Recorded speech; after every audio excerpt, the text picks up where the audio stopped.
በነገራችን ላይ ሰው ሲታመምባችሁ ይህን ጸሎት ጸልዩ። ጌታ ሆይ የምትወደው ምን ብሏል? ታሟል ብለው ላኩበት። ኢየሱስም አልዓዛርንና እህቶቹን ይወድ ነበር ይላል። እንግዲህ አምላካችን ኢየሱስ ክርስቶስ ሁሉን ወዳጅ ነው፣ መፍቀሬ ሰብ ነው። ነገር ግን በተለይ ደግሞ በቢታንያ ይኖሩ የነበሩትን ማርያምን፣ ማርታንና ወንድማቸውን አልዓዛርን ጌታ ይወድ ነበር። ክርስቶስ ሁሉን ይወዳል፣ ግን ተለይቶ ደግሞ እገሌን ይወድ ነበር ተብሎ የተነገረላቸው ጥቂት ሰዎች አሉ። ለምሳሌ አልዓዛር ወንጌላዊ ዮሐንስ ፍቁረ ጊዜ የምንለው ይወዳቸዋል ተብሎ ተነግሯል። ለምንድነው ክርስቶስ ያዳላል ወይ? አንዱን ይወዳል ሌላውን አይወድም ልንል እንችላለን ወይ? ቅዱስ ዮሐንስ አፈወርቅ ሲተረጉም ምን ይላል? የክርስቶስ ፍቅር እንደ ፀሐይ ነው ይላል። እንደ ምንድነው? ፀሐይ ለሁሉ ታበራለች፣ ግን ፀሐይ ወደ ቤት ውስጥ የምትገባው የቤቱ መስኮት በተከፈተበት መጠን ነው። ክርስቶስ ፍቅሩን ለሁላችን አብርቷል፣ ልባችንን ግን ሁላችንም እኩል አንከፍትለት። ስለዚህ ይህ ቤተሰብ ለክርስቶስ ልቡን ወለል አድርጎ የከፈተ ቤተሰብ ነበረ። አልዓዛር፣ እህቱ ማርያምና ማርታ ክርስቶስን ፍቅሩን የተቀበሉ ቤተሰቦች ነበሩ። ይህን የምታውቁት በሉቃስ ወንጌል ላይ መድኃኒታችን ኢየሱስ ክርስቶስ በአልዓዛርና በማርያም በማርታ ቤት ተገኝቶ ነበር። እንግዳ ሆኖ መጥቶ ነበር። ጥቂት ሰዎች ናቸው ክርስቶስ ቤታቸው ገብቶ እንግዳ ሆኖ የተስተናገደላቸው። ወደ ማርያምና ወደ ማርታ ቤት ግን ገብቶ ነበር። ወደ እነሱ ቤት የገባ ክርስቶስ ወደ ሁላችን ቤት ይግባልን። ቤታቸው ገብቶ ተስተናግዷል። እንደውም በጣም የሚገርማችሁ ክርስቶስ እዚያ ቤት በተስተናገደበት ዕለት ሁለቱ እህትማማቾች ተጣልተው ነበር። ማርያምና ማርታ ምን አጣላቸው መሰላችሁ? ማርያም ከክርስቶስ እግር ስር ቁጭ ብላ ቃሉን ስትሰማ፣ እህቷ ማርታ ግን ክርስቶስማ ቤቴ መጥቶ ዝም ብዬ አልሸኘውም ብላ ወደ ጓዳ ገብታ ለክርስቶስ የሚሆነውን ምግብ ስታዘጋጅ ነበረ። ይህን ጊዜ ማርታ ተናደደች። እንዴ እኔ እዚህ ብቻዬን ስሰራ እህቴ ስትተወኝ አይገድህም ምን ብላ ወደ ክርስቶስ መታ ከሰሰቻት። ይህን ጊዜ ክርስቶስ ምን አለ? ማርታ ማርታ ስለ ብዙ ነገር ትጨነቂያለሽ፣ ትታወኪማለሽ።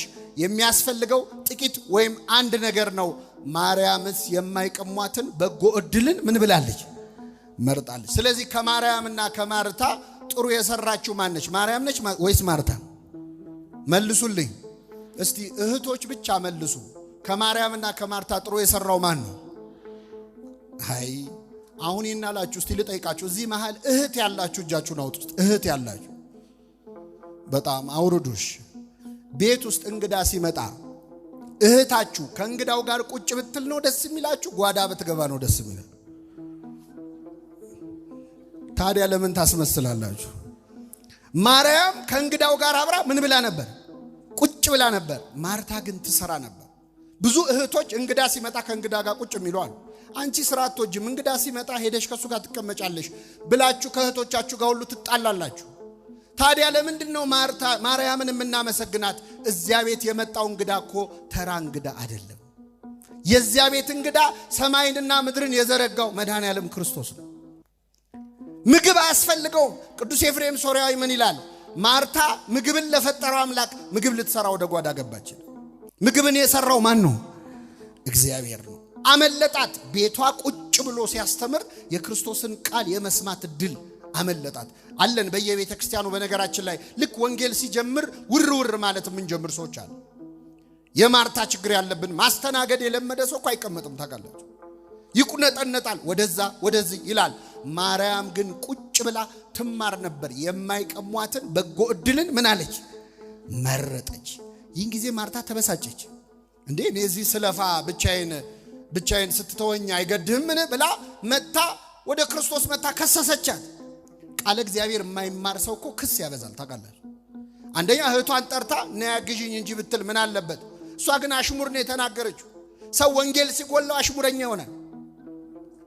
እህቴ ስትተወኝ አይገድህም፣ እንኪያስ እንድታግዘኝ ንገራት አለችው።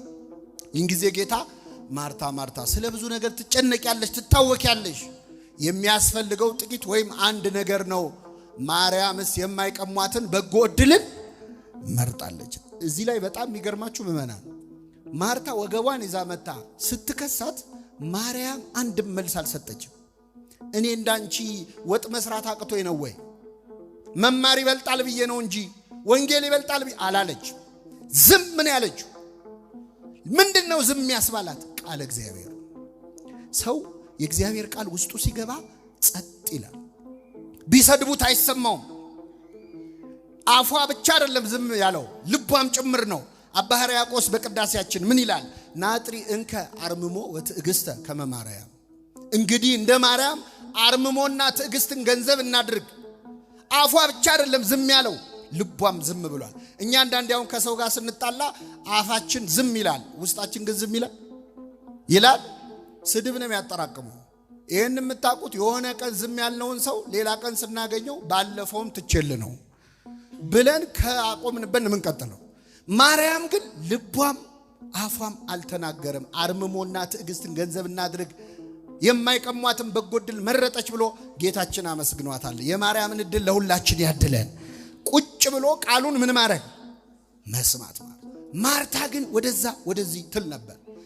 እንደውም ምን ይላል መሰላችሁ ወንጌሉ? በጣም ይገርማል። ማርታ ግን አገልግሎት ስለበዛባት ባከነች ይላል። ምን ስለበዛባት? አገልግሎት ስለበዛብን ከመባከን እግዚአብሔር ይሰውረን። ስንታለን እኮ ወዲያ ወዲህ ስንል ቃሉን የመስማት ዕድላችንን ያጣን። ስንታለን እንዲያለውን ጉባኤ ሰርተን እማንጠቀምበት ለቅዳሴው ለምኑ ነገር ስናመቻች፣ እኛ ግን ነፍሳችንን መመገብ ያልቻልን ብዙ ሰዎች አለን። የማርታ አይነት ህይወት ያለንን ሰዎች እግዚአብሔር እንደ ማርያም በጎ ዕድልን ያድለን። ወደ ርዕሳችን ልመልሳችሁ። ዮሐንስ ወንጌል ምዕራፍ 11 ላይ አልዓዛር የምትወደው ታሟል ብለው ማርያምና ማርታ ክርስቶስ ላይ ላኩበት። ጌታችን መድኃኒታችን ኢየሱስ ክርስቶስ ና ተብሎ ሲጠራ ዝም አለ፣ አልሄደም። የምትወደው ታሟል አሉት፣ ክርስቶስ ግን አልሄደም። ከዚያ ወዲያው አልዓዛር ሞተ። ይገርማቸዋል። አልዓዛር ሲሞት ክርስቶስ አውቋል። ለደቀ መዛሙርቱ ምን አላቸው? ወዳጃችን አልዓዛር ተኝቷል አላቸው። አይ ተኝቶ ከሆነማ መልካም ነው አሉ። አይ የለም ሞቷል አላቸው። አዘኑ፣ ደነገጡ። ክርስቶስ አልዓዛር ተቀብሮ 4 ቀን እስኪሆነው ድረስ ቆየ። ስንት ቀን እስኪሆነው? 4 ቀን። እግዚአብሔር አንዳንዴ መልስ ሳይሰጠን ይዘገያል። መልስ ሳይሰጥ ዝም ይላል። መልስ አለመስጠት ራሱ መልስ ነው። ድሮ ተማሪ ያለን ስንፈተን ትዝ ይላችኋል። ምርጫ ላይ መልስ የለም የሚል መልሳችሁ አታውቁም? ምን የለም መልስ የለም ራሱ ምንድን ነው? አንዳንዴ እግዚአብሔር በዝምታ ይመልሳል፣ ይዘገያል። ዝም አለ። አልዓዛር ሞቶ 4 ቀን እስኪሆነው ስጋው እስኪበሰብስ ድረስ እስኪሸት ድረስ ቆየ መድኃኒታችን ኢየሱስ ክርስቶስ። ከዚያ በኋላ ተነስቶ ወደ ቢታንያ መጣ ይላል። ክርስቶስ ወደ ቢታንያ ሲመጣ የሚገርማችሁ ለቅሶ ላይ ናቸው ማርያምና ማርታ። እንግዲህ አይሁድ ወይ እንደኛ ድንኳን ይጥላሉ፣ አለዚያ ምኩራብ ውስጥ ነው ለቅሶና ሰርግ የሚያደርጉት። እና ሰው በተሰበሰበበት ድንኳን ጥለው ለቅሶ እያደረጉ በተቀመጡበት መድኃኒታችን ኢየሱስ ክርስቶስ መጣ። ኢየሱስ በመጣ ጊዜ ይላል አልዓዛር 4 ቀን ሆኖ ታገኘው። ቢታንያ 15 ምዕራፍ ያህል ለኢየሩሳሌም ቅርብ ነበረች። ይህን ጊዜ ይላል ማርያም በቤት ተቀምጣ ነበር። ማርታ ግን ወጥታ ኢየሱስን ተቀበለችው ይላል። ከኔ ጋር ናችሁ ምእመናን? ማን ወጥታ ተቀበለችው? አይሰማም። በቃ ማርታ ማስተናገድ ነው ብያችኋለሁ አይደል? አሁንም ወጥታ ተቀበለችው። ማርያም ግን ከእንግዶች ጋር ምን ብላ ነበር? ቁጭ ብላ ነበር። መጣች፣ ስታየው አለቀሰች። ጌታ ሆይ አንተ በዚህ ኖረ ቢሆን ኖሮ ወንድሜ ባልሞተ ነበር አለች። አንተ በዚህ ብትሆን ወንድሜ ባልሞተ ነበር፣ ትፈውሰው ነበር፣ ታድነው ነበር አለች። በመሰረቱ ለክርስቶስ አንተ በዚህ ኖረ ቢሆን ኖሮ ይባላል አይባልም? እሱ የሌለበት ቦታ አለ ምእመናን? የለም። በሰማይ በምድሩ የሞላ አምላክ ነው። እሷ ግን አላወቀችውም። አንተ በዚህ ኖረ ቢሆን አለች። ሲጀመር ለክርስቶስ ለመፈወስ በዚህ መሆን ያስፈልገዋል ወይ? እምነት ስለጎደላን ነው። ያ የመቶ አለቃ ያለውን አልሰማችሁ? ጌታ ሆይ ቃል ብቻ ተናገር ልጄ ይድናል፣ ይፈወሳል። ደዌ ላንተ ምን ነው? በሽታ ላንተ ምን ነው? እኔ እንኳን ባቅሜ ሎሌዎች አሉኝ፣ አገልጋዮች አሉኝ። አንዱና ስለው ይመጣል፣ ሂድ ስለው ይሄዳል። ደዌ ባንተ ዘንድ ምንድነው? ውጣ ብትለው ይወጣል፣ ግባ ብትለው ይገባል። በሽታ ላንተ ምንም ነው። ስለዚህ ቃል ብቻ ተናገር ልጄ ምን ይላል? ይድናል ብሏል። እሷ ግን አንተ በዚህ ኖረ ቢሆን ኖሮ ወንድሜ ምን ባላለ ባልሞተ ነበር አለችው። አሁንም እግዚአብሔር የምትለምነውን ሁሉ እንደሚሰጥ ግን አውቃለሁ። ስላልመጣህ ነው እንጂ ብትመጣ ኖሮ ወንድሜን ከበሽታ ተፈውሰው ነበር አለችው። መድኃኒታችን ኢየሱስ ክርስቶስ እንዲህ አላት፣ ወንድምሽ ይነሳል አላት። እስኪ በሉ ወንድምሽ ምን ይላል? ይነሳል። ወንድምሽ ይነሳል ሲላት ማርታም በመጨረሻው ቀን በትንሣኤ እንደሚነሳ አውቃለሁ አለችው። አዎ ልክ ነህ ጌታ ሆይ፣ ወንድሜ አሁን ሞቷል፣ ግን በትንሣኤ ቀን በትንሣኤ ዘጉባኤ ሁሉ ሲነሱ አፈር ሲሰበሰብ ያኔ እሱም መነሳቱ አይቀርም፣ ይህንን አምናለሁ አለችው። ክርስቶስ ደግሞ መለሰላት፣ ትንሣኤና ሕይወት እኔ ነኝ። በትንሣኤ ቀን መጥቼ ሰውን ሁሉ ማስነሳው እኔ ነኝ። ይሄው አጠገብሽ ነው ያለሁት። ያንዴም ማስነሽ እኔ ነኝ፣ አሁንም ማስነሳት እችላለሁ። ይህንን ታምኛለሽ አላት። ትንሣኤና ሕይወት እኔ ነኝ። የሚያምንብኝ ቢኖር ቢሞትም እንኳ ምን ይሆናል? ሕያው ይሆናል፣ ይነሳል። ይህንን ታምኛለሽ ብሎ ጠየቃት። ሲጠይቃት ማርታ ምን እንዳለች ታውቃላችሁ? ምእመናን፣ አንተ የእግዚአብሔር ልጅ እንደሆንክ አምናለሁ አለችው። የማን ልጅ እንደሆንክ? እስቲ አሁን በደንብ አስተውሉ። ጥያቄና መልሱን ይዩት። ወንድምሽ ይነሳል እንደማስነሳው ታምኛለሽ ሲላት ምን አለች? የማን ልጅ እንደሆንክ አምናለሁ። እስቲ ከአንበሳና ከነብር ማን ነው ጀግና ስላችሁ ዝሆን ትልቅ ነው ይባላል? አይባልም። ጥያቄውን የሸሸችው አንተ የእግዚአብሔር ልጅ ነህ አለች። አንተ የእግዚአብሔር ልጅ ነህ ማለት እኮ የሚያስመሰግን ነበር። ጴጥሮስን አንተ አለት ነህ፣ በዚህች አለት ላይ ቤተክርስቲያንን ምን እላታለሁ ያሰኘው እኮ ልብ አድርጉ፣ ይህ ንግግር ነው። ማርታን ግን ክርስቶስ አንቺ አለት ነሽ አላላት። የእግዚአብሔር ልጅ ነህ ያለችው ትንሣኤውን ስላላመነች መሆኑን አውቋል። እንደማስነሳው ታምኛለሽ አላት። አንተ የእግዚአብሔር ልጅ እንደሆንክ አምናለሁ አለችና ሮጣ ወደ ለቅሶ ቤት ተመለሰች። አስተውሉ ምእመናን፣ ለቅሶ ቤቱ ሞልቷል። አይሁድ ጸሐፍት፣ ፈሪሳውያን ከኢየሩሳሌም ድረስ ለቅሶ ሊደርሱ መጥተዋል። ቀስ አለችና ማርታ እህቷን ማርያምን በስውር ጠራቻት ይላል። በምን ጠራቻት? በስውር። መምህሩ መጥቷል ይጠራሻል አለቻት። በምን ጠራቻት ነው ያልኳችሁ? ቅድም ስንናገር ክርስቶስ ቤታቸው በመጣ ጊዜ ስራ ስትሰራ ብቻዋን ስትሆን እህቷን በስውር ጠርታ ነያግዥኝ ብላታለች? አላለቻትም። በአደባባይ ነው ያዋረደቻት። አሁን ግን በስውር ጠራቻት። ለምን መሰላችሁ? እዛ ጸሐፍት፣ ፈሪሳውያን፣ አይሁድ ስላሉ ከክርስቶስ ጋር ወዳጅ መሆናቸውን እንዲያውቁባቸው አልፈለገችም። ማርታ አፈረችበት በክርስቶስ። ሰው ወንጌል ሲጎለው፣ ትምህርት ሲጎለው በሃይማኖቱ ያፍራል። አፈረች። ስለዚህ በስውር ጠራቻት። መምህሩ መጥቷል ይጠራሻል አለቻት። ማርያም እየበረረች ወጣች። ህዝቡ ልታለቅስ መስሎት ከለቅሶ ቤት ተከትሏት ድንኳኑ ውስጥ ያለው ሰው በሙሉ ግልብጥ ብሎ ወጣ። እየበረረች ወደ ክርስቶስ ደረሰች። ስታየው አለቀሰች። ጌታ ሆይ አንተ በዚህ ኖረ ቢሆን ኖሮ ወንድሜ ምን ባላለ ባልሞተ ነበር። አለቀሰች።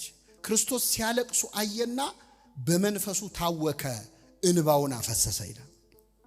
አለቀሰ ክርስቶስ። መጽሐፍ ቅዱስ ላይ ክርስቶስ ሳቀ የሚል አንድም ቦታ የለም።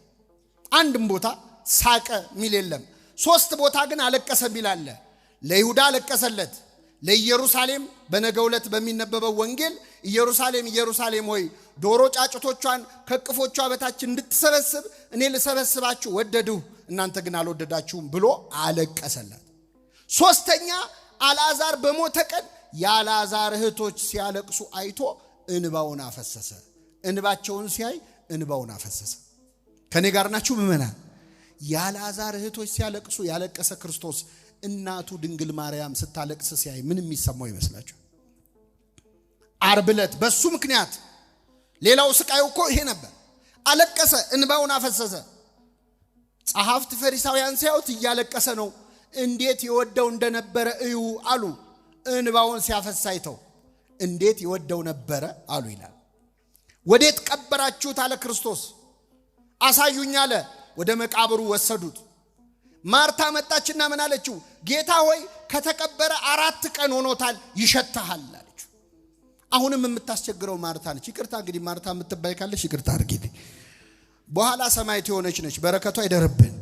ግን የዚህ ጊዜ ታሪኳ ወንጌል የማይማር ሰው ጸባዩ ምን እንደሆነ ያሳያል።